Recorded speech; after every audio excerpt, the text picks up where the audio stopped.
ವಚನ, ಭೂಮಿಗೆ ಬಂದ ವಚನ, ವಚನ ಸತ್ಯ ವಚನ, ಭೂಮಿಗೆ ಬಂದ ವಚನ. ಆದಿಯಲ್ಲಿ ಇದ್ದ ವಚನ, ನಮ್ಮ ನೋಡ ಬಂದ ವಚನ, ವಚನ ಸತ್ಯ ವಚನ, ಭೂಮಿಗೆ ಬಂದ ವಚನ.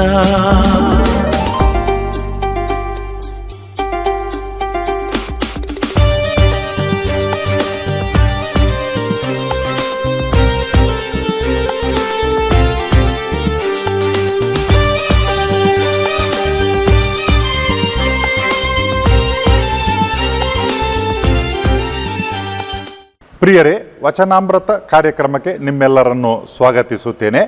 ದೇವರ ವಾಕ್ಯವನ್ನು ಆಲಿಸಿಕೊಂಡು ಈ ದಿನದ ಪ್ರಾರ್ಥನೆಯನ್ನು ನಾವು ಆರಂಭ ಮಾಡೋಣ. ಕೆಟ್ಟತನವನ್ನು ಬಿತ್ತುವವನು ಕೇಡನ್ನೇ ಕೊಯ್ಯುವನು, ಅವನ ಸಿಟ್ಟು ಅವನನ್ನೇ ಸುಟ್ಟು ಬಿಡುವುದು. ಜ್ಞಾನೋಕ್ತಿ ಪುಸ್ತಕದಿಂದ ವಾಚನ, 21ನೇ ಅಧ್ಯಾಯ 8ನೇ ವಾಕ್ಯ. ಕೆಟ್ಟತನವನ್ನು ಬಿತ್ತುವವನು ಕೇಡನ್ನೇ ಕೊಯ್ಯುವನು, ಅವನ ಸಿಟ್ಟು ಅವನನ್ನೇ ಸುಟ್ಟು ಬಿಡುವುದು.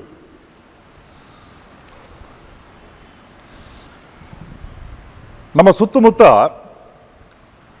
ನಾವು ದೃಷ್ಟಿ ಹಾಯಿಸಿದರೆ ಈ ಪ್ರಕೃತಿಯಲ್ಲಿ ದೇವರು ಒಂದು ದೊಡ್ಡ ರಹಸ್ಯವನ್ನು ನಮಗೆ ಬಯಲು ಮಾಡಿದ್ದಾರೆ. ಯೇಸು ಸ್ವಾಮಿ ದೇವರ ಕುಮಾರ ಈ ಭೂಲೋಕಕ್ಕೆ ಬಂದಾಗ ಅದನ್ನು ಉಲ್ಲೇಖ ಮಾಡಿದ್ದು ನಾವು ನೋಡ್ತೇವೆ ಸಾಮರ್ಥ್ಯ ಮೂಲಕ. ಈಗ ತಾನೇ ಕೇಳಿದಂತಹ ಆಲಿಸಿಕೊಂಡಂತಹ ದೇವರ ವಾಕ್ಯಕ್ಕೆ ಪೂರಕವಾದಂಥ ಮಾತು. ಯೇಸು ಸ್ವಾಮಿ ನಮಗೆ ಏನು ಹೇಳಿದ್ದಾರಂತ ಹೇಳಿದರೆ, ಒಳ್ಳೆಯ ಮರ ಒಳ್ಳೆಯ ಫಲವನ್ನೇ ಕೊಡುತ್ತದೆ, ಕೆಟ್ಟ ಮರ ಕೆಟ್ಟ ಫಲವನ್ನೇ ಕೊಡುತ್ತದೆ. ಇದರಲ್ಲಿ ವಿಶೇಷತೆ ಏನು? ಖಂಡಿತವಾಗಿಯೂ ವಿಶೇಷತೆ ಇಲ್ಲ, ಅದು ಸಹಜ. ಆದರೆ ಈ ಒಂದು ಉದಾಹರಣೆಯ ಮುಖಾಂತರ ಯೇಸು ಸ್ವಾಮಿ ನಮಗೆ ಕರೆ ನೀಡ್ತಾರೆ. ಅದೇನಂತ ಹೇಳಿದರೆ, ನಮ್ಮ ಜೀವನದಲ್ಲಿನ ಘಟನೆಗಳನ್ನು, ಮಾತುಗಳನ್ನು, ಕೃತ್ಯಗಳನ್ನು ನೋಡಿದಾಗ ನಾವು ಎಂಥ ಮನುಷ್ಯರು ಅಂತ ತಿಳಿಯುತ್ತದೆ. ಒಂದು ವೇಳೆ ನಮ್ಮ ಬಾಯಿಯಿಂದ ಕೆಟ್ಟ ಮಾತುಗಳೇ ಹೊರಡ್ತವೆ, ಆದರೆ ಅದು ನಮ್ಮ ವ್ಯಕ್ತಿತ್ವವನ್ನು ತೋರಿಸ್ತದೆ. ಯಾವತ್ತೂ ಕೂಡ ಇತರರ ಬಗ್ಗೆ ನಾವು ಕೇಡನ್ನೇ ಬಯಸುವುದಿದ್ದರೆ ಅದು ನಮಗೆ ಜಾಸ್ತಿ ಕೇಡು ಮಾಡ್ತದೆ. ಯಾಕಂತ ಹೇಳಿದ್ರೆ ನಮ್ಮ ಈ ಚಿಂತನೆ, ಯೋಚನೆ ಸದಾ ಅದು ಕೇಡನ್ನೇ ಬಯಸ್ತದೆ ಅಥವಾ ಹುಟ್ಟು ಹಾಕ್ತದೆ. ನನ್ನ ಮಿತ್ರರೊಬ್ಬರು ಯಾವಾಗಲೂ ಹೇಳಿದುಂಟು, ಏನು ನಾವು ಚೆಲ್ಲುತ್ತೇವೆ ಅದೇ ನಮಗೆ ವಾಪಸ್ ಬರ್ತದೆ. ಯಾಕಾಗಿ?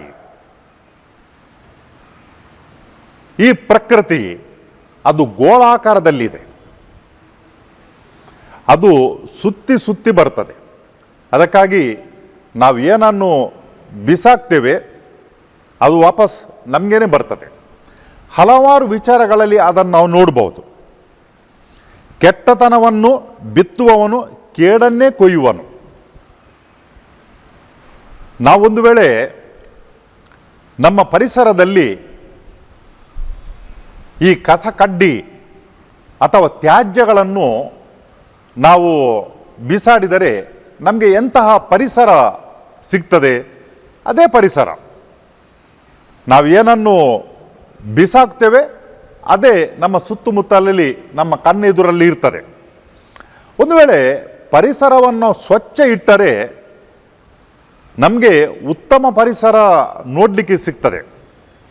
ಪರಿಸರವನ್ನು ಕೆಡುಕಿದರೆ ನಮಗೆ ಸಿಗುವುದು ಕೂಡ ಕೆಟ್ಟ ಪರಿಸರ. ಅದೇ ಪ್ರಕಾರ ಕೆಟ್ಟತನವನ್ನು ಬಿತ್ತುವವರು, ಈ ಅಸೂಯೆ ಅಥವಾ ಮತ್ಸರ ಇದೇ ನಮ್ಮ ತಲೆಯಲ್ಲಿ ತಿರುಗುತ್ತಿರುವುದಾದರೆ ನಮಗೆ ಅದರ ಫಲ ಸಿಗ್ತದೆ. ನಮಗೆ ಎಂಥ ಫಲ ಸಿಗ್ತದೆ? ಇದೇ ಫಲ. ನಾವು ಏನನ್ನು ಕೇಡನ್ನು ಬಯಸ್ತೇವೆ, ಕೆಟ್ಟತನವನ್ನು ಮಾತನಾಡ್ತೇವೆ, ವಾಪಸ್ ಅದು ನಮಗೇನೆ ಬರ್ತದೆ. ಅದಕ್ಕಾಗಿ ನಮ್ಮ ಮನಸ್ಸಿನಲ್ಲಿ ಉತ್ತಮ ಚಿಂತನೆಗಳಿದ್ದರೆ, ಯೋಚನೆಗಳಿದ್ದರೆ ಅವು ನಮ್ಮ ಮಾತುಗಳಲ್ಲಿ ಹೊರಡುತ್ತವೆ. ಅವು ನಮ್ಮ ಕೃತ್ಯಗಳಲ್ಲಿ ಮಾರ್ಪಾಡುತ್ತವೆ. ಎಷ್ಟು ಒಳಿತನ್ನು ನಾವು ಮಾಡ್ತೇವೆ ಅಷ್ಟು ಜನರ ಮುಂದೆ ನಾವು ಒಳ್ಳೆಯರಾಗುತ್ತೇವೆ. ಎಷ್ಟು ಕೆಡುಕನ್ನು ಮಾಡ್ತೇವೆ ಅಷ್ಟು ಜನರ ಮುಂದೆ ನಾವು ಖಳನಾಯಕರಾಗಿ ಮಾರ್ಪಾಡುತ್ತೇವೆ. ಅದಕ್ಕಾಗಿ ನಾವು ನಮ್ಮ ಮಾತುಗಳಲ್ಲಿ ಯಾವತ್ತೂ ಕೂಡ ನಾಜೂಕಾಗಿದ್ದರೆ ಅಥವಾ ವಿನಯತೆ ನಮ್ಮ ಮಾತುಗಳಲ್ಲಿದ್ದರೆ ನಮಗೆ ಕೂಡ ಇತರರಿಂದ ಅದು ಒಳಿತೆ ವಾಪಸ್ ಬರ್ತದೆ. ಒಂದು ರೀತಿಯಲ್ಲಿ ನಮ್ಮ ಸುತ್ತಮುತ್ತಲಿರುವಂಥ ಜನರು ಅವರು ಒಂದು ಕನ್ನಡಿ ಇದ್ದ ಹಾಗೆ. ಅವರಲ್ಲಿ ನಮ್ಮ ಪ್ರತಿಫಲವನ್ನು ನಾವು ಕಾಣುತ್ತೇವೆ. ನಮ್ಮ ಒಳಗೆ ಕೇಡೇ ಇದ್ದರೆ, ಕೆಟ್ಟತನವೇ ಇದ್ದರೆ ನಾವು ಈ ಕನ್ನಡಿಯನ್ನು ಎಷ್ಟು ಸಲ ನೋಡಿದರೂ ಕೂಡ, ಯಾವ ಮಗ್ಗುಲಲ್ಲಿ ನೋಡಿದರೂ ಕೂಡ, ಯಾವ ಕೋನದಲ್ಲಿ ಕೂಡ ನಾವು ನೋಡಿದರೆ ನಮಗೆ ಅದೇ ಕಾಣುವುದು. ಯಾಕಂತ ಹೇಳಿದರೆ ನಮ್ಮ ಒಳಗೆ ಏನಿದೆಯೋ ಅದೇ ಅಲ್ಲಿ ನಮಗೆ ಹೊರಗೆ ಈ ಕನ್ನಡಿಯಲ್ಲಿ, ಮಿರರ್ನಲ್ಲಿ ಕಾಣ್ತದೆ. ಎಷ್ಟೊಂದು ಅರ್ಥಪೂರ್ಣವಾದಂಥ ಮಾತುಗಳು ಈ ಜ್ಞಾನೋಕ್ತಿ ಪುಸ್ತಕದಲ್ಲಿ ಅಂತ ಹೇಳಿದರೆ, ಯೇಸು ಸ್ವಾಮಿ ಪ್ರಪಂಚಕ್ಕೆ ಬರುವುದಕ್ಕಿಂತ ಶತಮಾನಗಳ ಹಿಂದೆ ಬರೆದಿಡಲ್ಪಟ್ಟಂಥ ಮಾತುಗಳು. ನಾವು ಏನು ಕೇಡನ್ನು ಬಯಸ್ತೇವೆ, ಕೆಟ್ಟತನವನ್ನು ನಾವು ಬಿತ್ತುತ್ತೇವೆ, ಅದನ್ನೇ ನಾವು ಕೊಯ್ಯುತ್ತೇವೆ.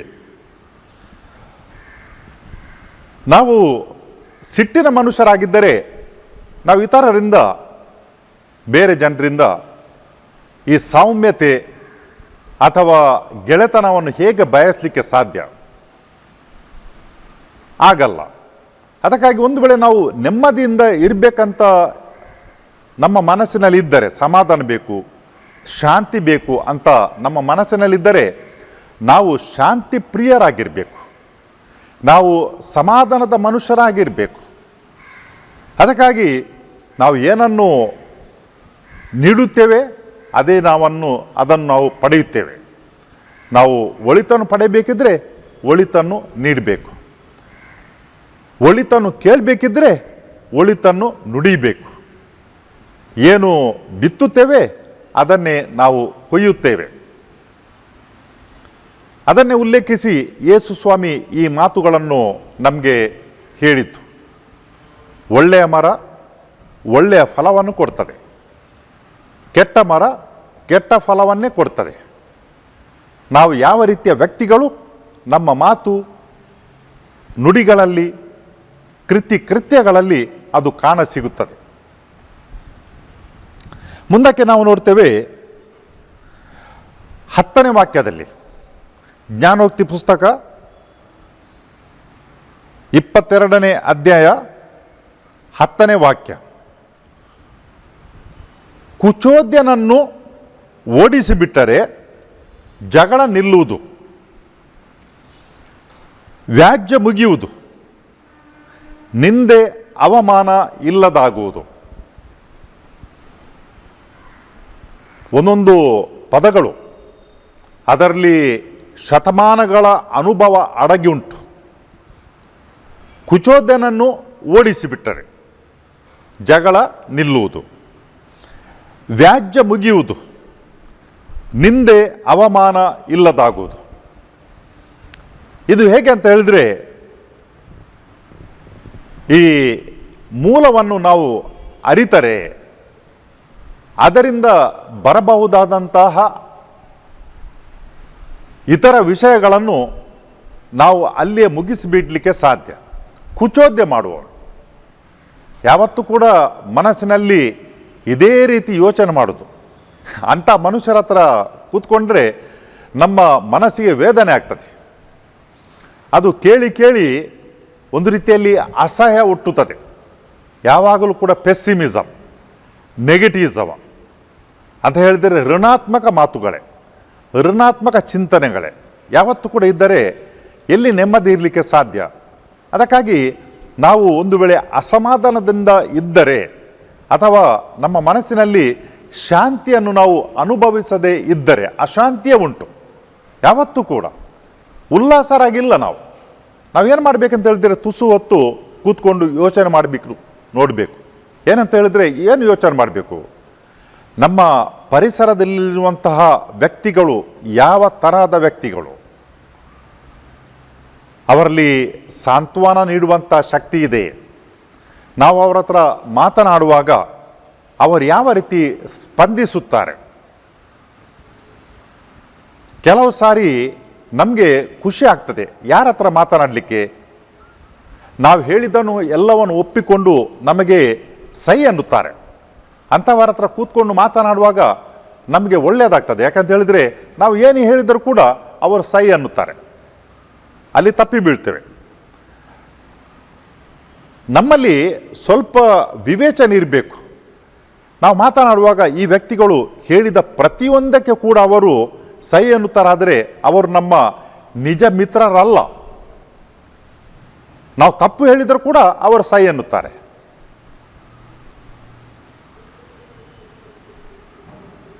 ಅದಕ್ಕಾಗಿ ನಮ್ಮ ಸುತ್ತಲಿರುವಂಥ ವ್ಯಕ್ತಿಗಳು ನಮ್ಮ ಕನ್ನಡಿ. ನಾವು ಮಾತನಾಡುವಾಗ ನಮ್ಮ ವ್ಯಕ್ತಿತ್ವ ಅಲ್ಲಿ ಪ್ರತಿಫಲನ ಆಗ್ತದೆ.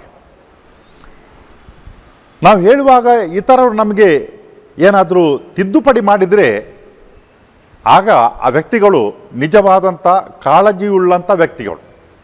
ಅವರು ನಮ್ಮ ಒಳಿತನ್ನು ಬಯಸ್ತಾರೆ, ಕೇಡನ್ನಲ್ಲ. ಅದು ಕೇಳಲಿಕ್ಕೆ ಒಳ್ಳೆಯದಾಗಲ್ಲ.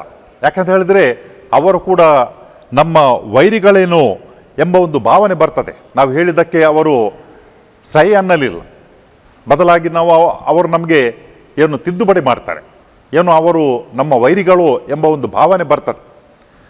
ನಾವು ನಮ್ಮಷ್ಟಕ್ಕೆ ಕೂತ್ಕೊಂಡು ಯೋಚನೆ ಮಾಡಿದಾಗ ಅವರು ನಮ್ಮನ್ನು ವಿರೋಧಿಸಿದ್ದು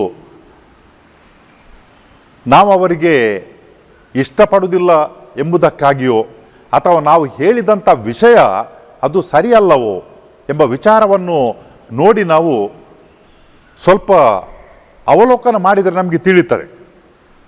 ಇದು ಮುಖ್ಯ. ಯಾಕಂತ ಹೇಳಿದರೆ ಇನ್ನು ಮುಂದಕ್ಕೆ ನಾವು ಮಾತನಾಡುವಾಗ ನಾವು ಹೇಳಿದ ಪ್ರತಿಯೊಂದಕ್ಕೆ ಕೂಡ ಅವರು ಸೈ ಅನ್ನುವುದಿದ್ದರೆ ಅವರು ಒಳ್ಳೆಯ ಮಿತ್ರರಲ್ಲ.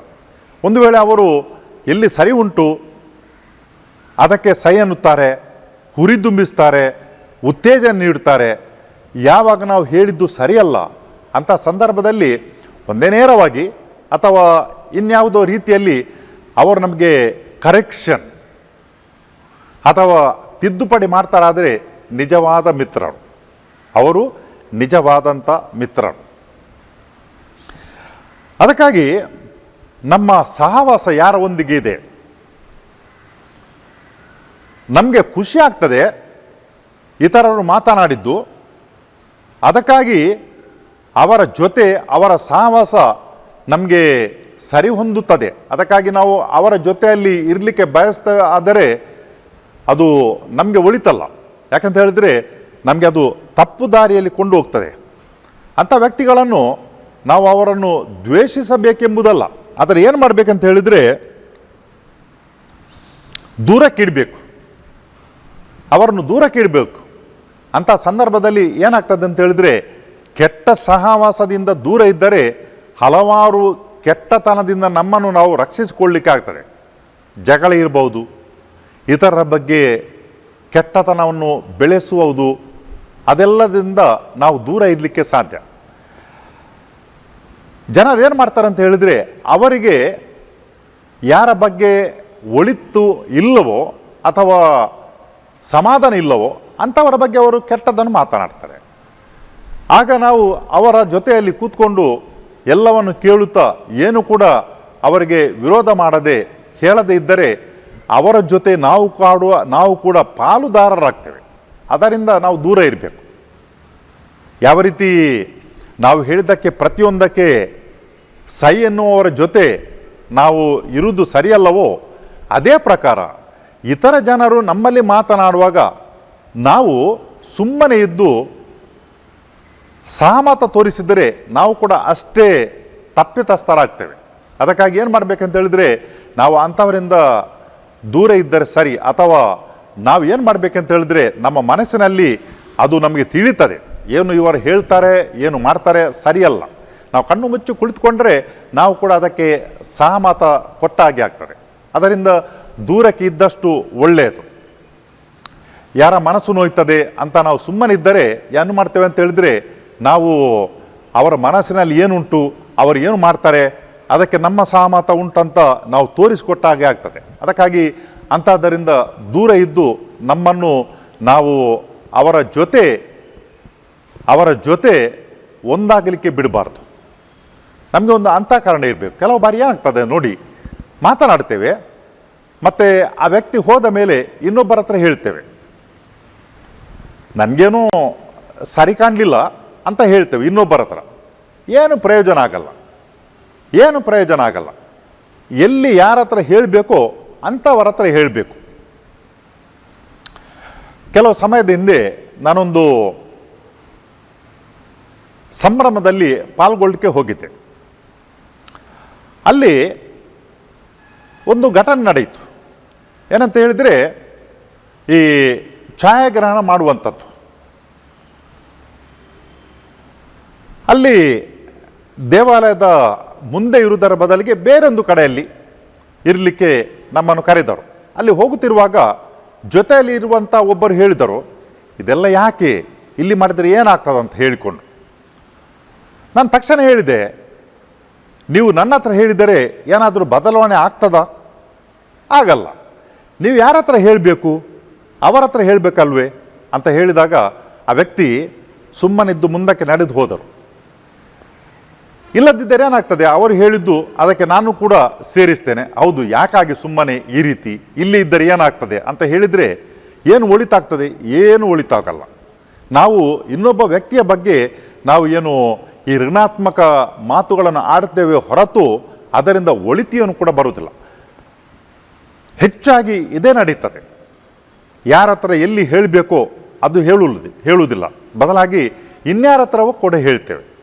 ಏನು ಒಳಿತಾಗಲ್ಲ. ಅದಕ್ಕಾಗಿ ಎಲ್ಲಿ ಯಾರ ಹತ್ರ ಹೇಳಬೇಕು ಅವರ ಹತ್ರ ಹೇಳಿಬಿಡಬೇಕು. ನೋವಾಗಬಹುದು, ಆದರೆ ನಮ್ಮ ಜವಾಬ್ದಾರಿಯನ್ನು ನಾವು ಮಾಡಿದಾಗೆ ಆಗ್ತದೆ. ಅದಕ್ಕಾಗಿ ನಾವು ಯಾರ ಮೈಮೇಲೆ ಬೀಳಬೇಕಾಗಿಲ್ಲ. ಈ ಸರಿಪಡಿಸುವಾಗ ನಾವು ಅವರಿಗೆ ಜೋರಾಗಿ ಗಟ್ಟಿಯಾಗಿ ಹೇಳಬೇಕು ಅಥವಾ ವಿರೋಧ ಪಡಿಸಬೇಕು ಇಲ್ಲ. ನಾವು ಹೇಳಬೇಕು ಏನಂತ ಹೇಳಿದರೆ, ಸರಿ ಇದು ಸರಿಯಾದ ದಾರಿ, ಇದು ಮಾಡಿದರೆ ಒಳಿತು, ನಮ್ಮ ಕೆಲಸವನ್ನು ನಾವು ಮಾಡಿದ್ದೇವೆ. ಅವರಿಗೆ ಕೂಡ ತಿಳಿಯುತ್ತದೆ ಏನಂತ ಹೇಳಿದರೆ ಇದು ಸರಿಯಲ್ಲ ಅಂತ ಅವರಿಗೆ ಕೂಡ ತಿಳಿಯುತ್ತದೆ, ಮುಂದಕ್ಕೆ ಒಳ್ಳೆಯದಾಗ್ತದೆ. ಹಾಗಾಗಿ ಇಂತಹ ವ್ಯಕ್ತಿಗಳು ನಮ್ಮ ಸುತ್ತಮುತ್ತಲಿದ್ದರೆ ಕುಚೋದ್ಯವನ್ನು ಮಾಡುವವರು ಅಥವಾ ಯಾರ ಬಗ್ಗೆ ಈ ಕೆಟ್ಟತನವನ್ನು ಮಾತನಾಡುವವರು, ಆದಷ್ಟು ಅಂಥವರಿಂದ ದೂರಕ್ಕಿದ್ದರೆ ನಮಗೆ ಸಮಾಧಾನ ಆಗ್ತದೆ, ಶಾಂತಿ ಆಗ್ತದೆ. ಇಲ್ಲದರೆ ಸುಮ್ಮನೆ ಅವರ ಜೊತೆ ನಾವೊಂದಾಗ್ತೇವೆ. ಕರ್ತರಾದ ದೇವರೇ, ಇವತ್ತಿನ ದಿವಸವನ್ನು ನಮ್ಮ ಜೀವನದಲ್ಲಿ ನೀವು ದಯಪಾಲಿಸಿದ್ದಕ್ಕಾಗಿ ನಾವು ನಿಮ್ಮನ್ನು ಸ್ತುತಿ ಸ್ತೋತ್ರ ಸಲ್ಲಿಸಿ ಮಹಿಮೆ ಪಡಿಸುತ್ತೇವೆ. ಕರ್ತರಾದ ದೇವರೇ, ಈ ಕಾರ್ಯಕ್ರಮದಲ್ಲಿ ವಚನೋಮೃತ ಕಾರ್ಯಕ್ರಮದಲ್ಲಿ ಪಾಲ್ಗೊಳ್ಳುತ್ತಿರುವಂಥ ಪ್ರತಿಯೊಬ್ಬರ ಮೇಲೆ ಆರೋಗ್ಯದ ನೆಮ್ಮದಿಯ ಆಶೀರ್ವಾದಗಳನ್ನು ಸುರಿಸಿ ಅವರನ್ನು ಕಾಯ್ದು ಕಾಪಾಡಿರೆಂದು ಪ್ರಾರ್ಥಿಸುತ್ತೇವೆ. ಆಮೇನ್.